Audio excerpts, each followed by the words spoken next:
Reagan's budget director, David Stockman, is author of the new book, Trump. The thing is, just that was ebook, right? Right. And the world has changed. The world has changed.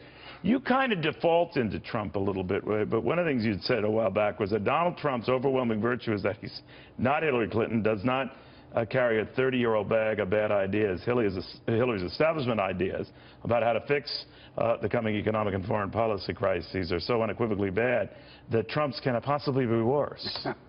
That's not a ringing endorsement. Well, okay, it's praising with faint damn. Right. I like put it that way. But you think she's so bad, he's not as bad. No, look, I think he's doing a wonderful thing of stirring up the status quo. Hillary has a 30-year-old bag of deplorables, and I'm talking about ideas and policy and record and not her supporters, obviously.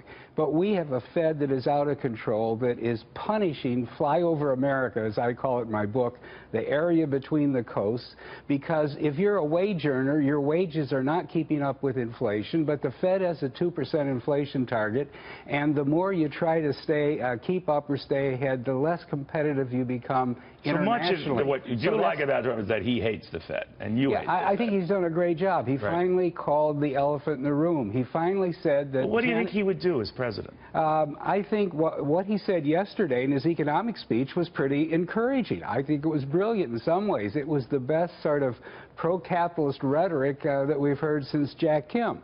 And we so you like big tax cuts? Yeah, well, look, you're also worried about deficits. I'm worried about deficits, and I'll get to that point. But the idea that we could cut taxes 4.6 billion or trillion over 10 years shouldn't be shocking to anybody. There's 42 trillion built into the baseline, so that's 10%. But the difference I have is it's not going to come back in growth and reflow, because CBO's already got more growth built into the baseline than we're ever going to get under current policy. Budget office. So that alone, would it bring 3.5 to 4% growth? No. Because growth is everything, right? Yeah, growth is everything, but the point is you have to deal with the spending side of the equation, too. And where I fault them is to suggest that entitlements can be exempt. How could that be? We spend $2.7 trillion a year on medical and retirement entitlements.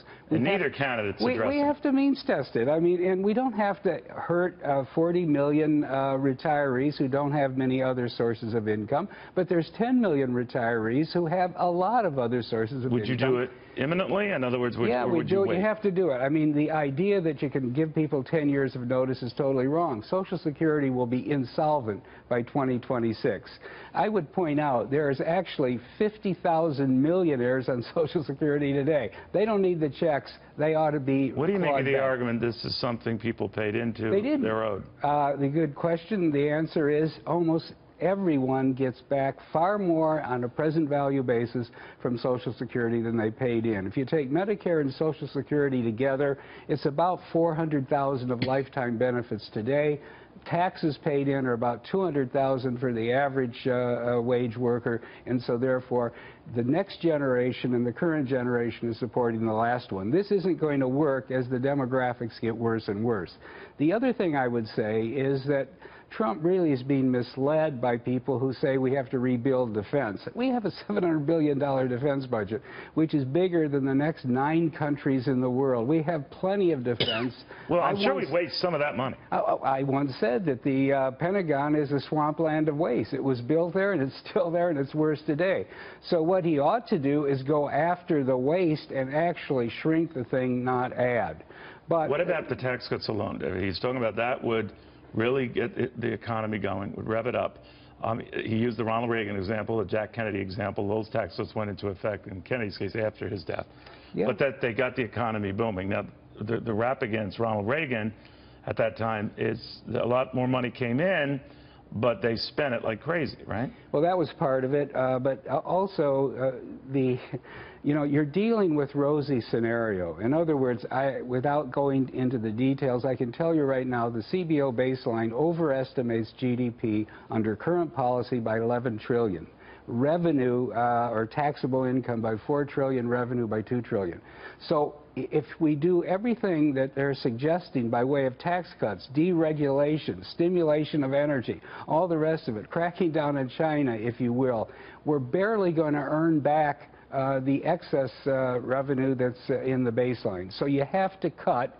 And you can't pretend that it's waste, fraud, and abuse, and 1 penny on the dollar is going to make a difference. You know, his 1 penny on the dollar is not a very, fair statement. He's talking about $600 billion of spending in discretionary area, not entitlements, not defense. 1% of that $6 billion a year, we spend that every 13 hours in the federal government.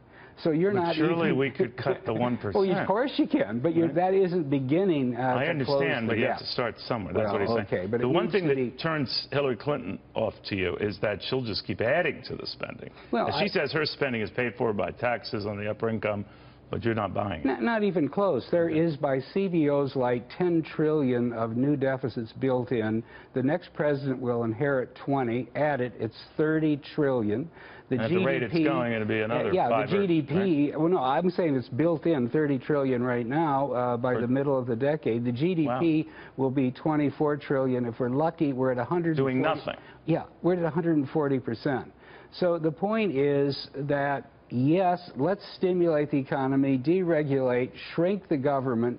I would rather see the payroll tax cut and the corporate tax eliminated entirely if we really want to give a jolt to business and to hiring and to productive work in the United States. Right. Better than the income tax cuts, but either one would be better than what the incumbent regime would propose, which is more of the same. Have the Trump people reached out to you? We've been in touch, yes. All right, because I think politically he'd avoid you like the plague. Oh, interesting. All right, David Stockman, book, Trump, out now. But it does make you think, and it does get both parties back to something called reality. I was thinking of you, we have some Reagan memorabilia that's going to be here and put up for auction. Are you interested in bidding on any of this stuff? Yeah, absolutely. Really? But you're very cheap. I can't imagine you going very high on this bidding. Well, we'll see. We'll see.